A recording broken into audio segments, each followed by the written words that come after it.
Em nome do Pai, do Filho e do Espírito Santo. Amém. Palavra da salvação.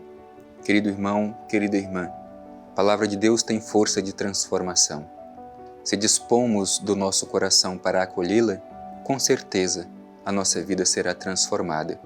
Por isso gosto sempre daquela imagem do profeta Isaías para falar da eficácia da palavra de Deus. Assim como a chuva e a neve caem do céu, e para lá não voltam antes de molhar a terra, fazer fecundar a semente, para que ela cresça e produza frutos, assim também é a minha palavra. Ela não volta para mim sem cumprir os efeitos esperados.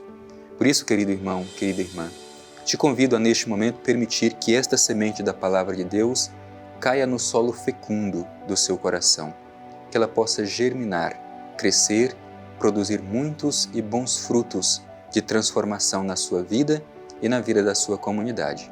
Escutemos com atenção.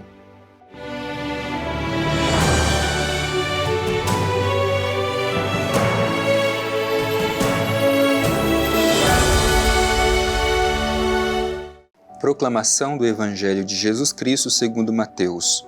Glória a vós, Senhor. Por esse tempo, vieram procurá-lo os discípulos de João com esta pergunta: por que razão nós e os fariseus jejuamos, enquanto os teus discípulos não jejuam?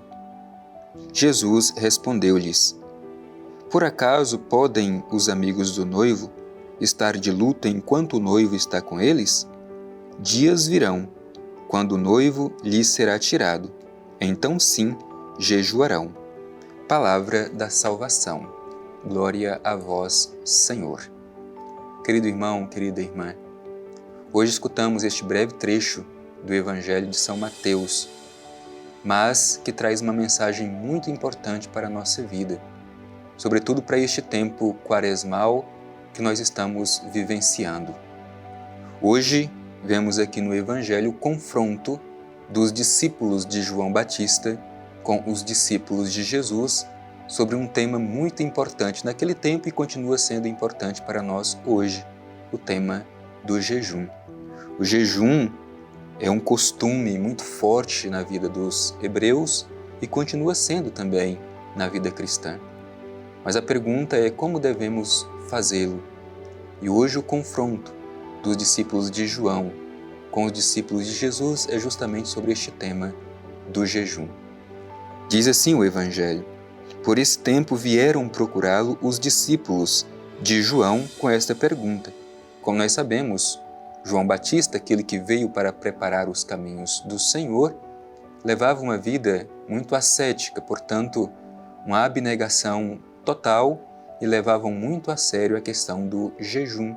E por isso se sentem incomodados, vão até Jesus para fazer esta pergunta: por que razão nós e os fariseus jejuamos, enquanto os teus discípulos não jejuam?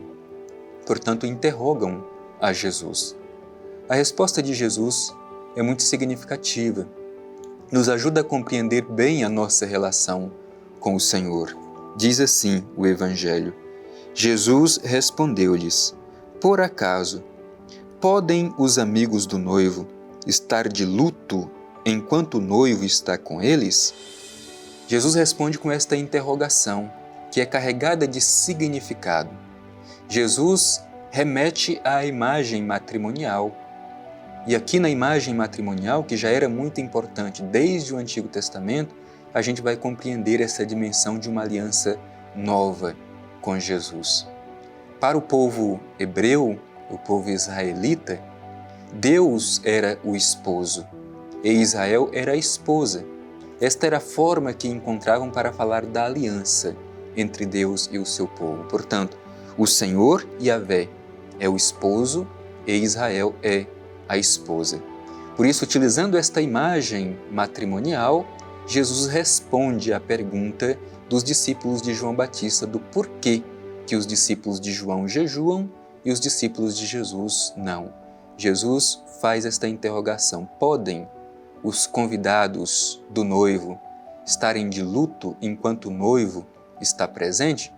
Portanto, Jesus aqui está dizendo que Ele é o novo esposo esperado. E a presença de Jesus entre os seus discípulos deve ser motivo de alegria e não de tristeza. Portanto, enquanto Jesus está presente, não podem os convidados estar de luto. A gente se recorda muito da própria celebração eucarística, quando o sacerdote ergue o corpo de Cristo, o pão consagrado, e diz: felizes os convidados para o banquete nupcial do Cordeiro. É justamente esta imagem de Jesus, o novo esposo, que se oferece à igreja, a nova esposa, e esta aliança eterna entre Jesus, o esposo, e a igreja, a esposa, que traz felicidade completa a todos que estão juntamente com Jesus. No entanto, o Evangelho vai dizer assim: dias virão, quando o noivo lhe será tirado, e então sim jejuarão.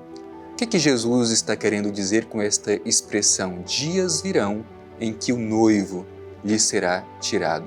Ora, o noivo é Jesus, que está entre os discípulos. Mas aqui Jesus aponta para o seu destino. Ele será entregue, ele será crucificado, ele vai morrer numa cruz. E aí então os discípulos jejuarão. Jesus aponta para a sua paixão. Por isso que nós lemos esse trecho do Evangelho justamente neste contexto do tempo da Quaresma, porque estamos fazendo este percurso, este caminho de reflexão, caminhando com Jesus a Jerusalém, onde ele sofrerá a sua paixão.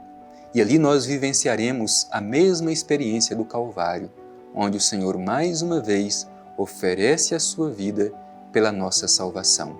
Dias virão em que o esposo, o noivo, lhe será tirado, e então, sim, jejuarão. Portanto, meu irmão e minha irmã, esse trecho do Evangelho nos coloca justamente em chave matrimonial.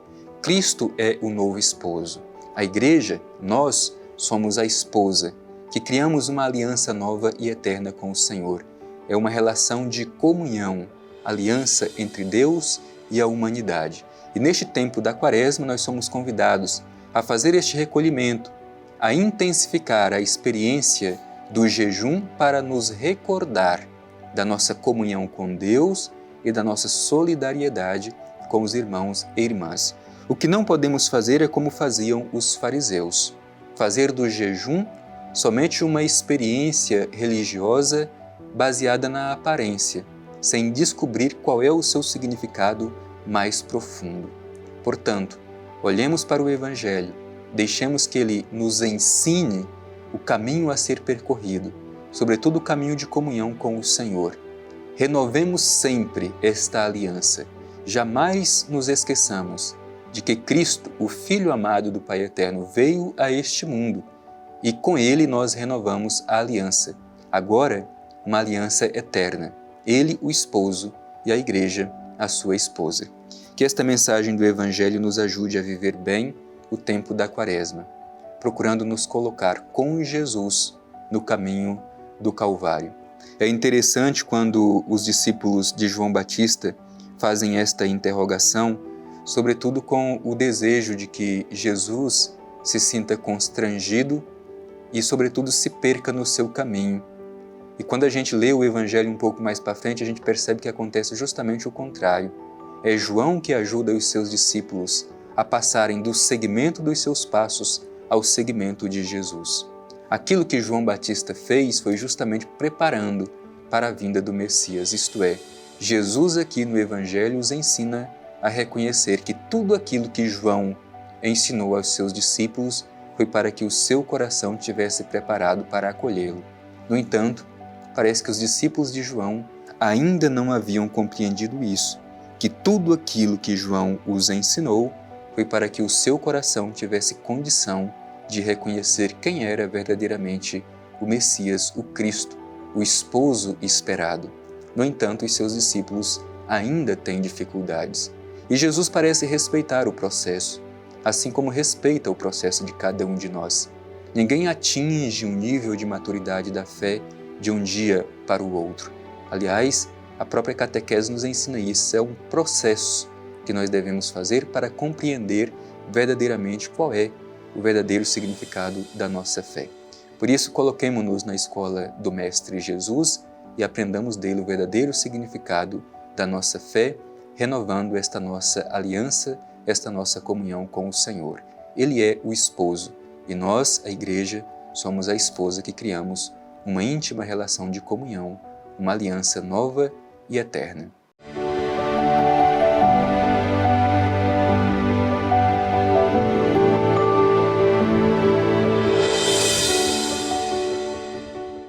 Meu irmão e minha irmã, estamos concluindo este nosso encontro ao redor da Palavra de Deus, onde fomos alimentados pela mensagem do Evangelho.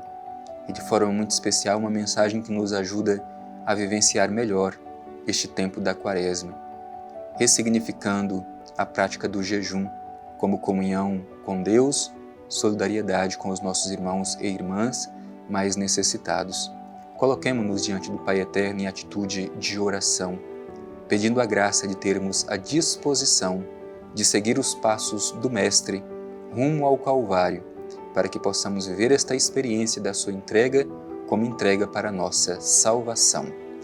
Divino Pai Eterno, Deus de amor, Deus de misericórdia e bondade, te agradecemos, Pai, porque Tu nos enviaste Teu Filho Jesus para ser o nosso Mestre, nosso Redentor e Salvador. Jesus ensinou e continua ensinando cada um de nós como fazer a Tua vontade, ó Pai Eterno. Por isso, no dia de hoje, te pedimos a graça de sabermos praticar todas as nossas ações, todos os gestos da nossa experiência religiosa, em vista de crescer na nossa comunhão contigo, ó Divino Pai Eterno. Assim seja. Amém. O Senhor esteja convosco. Ele está no meio de nós. Abençoe-vos o Deus Todo-Poderoso, Pai, Filho e Espírito Santo. Amém.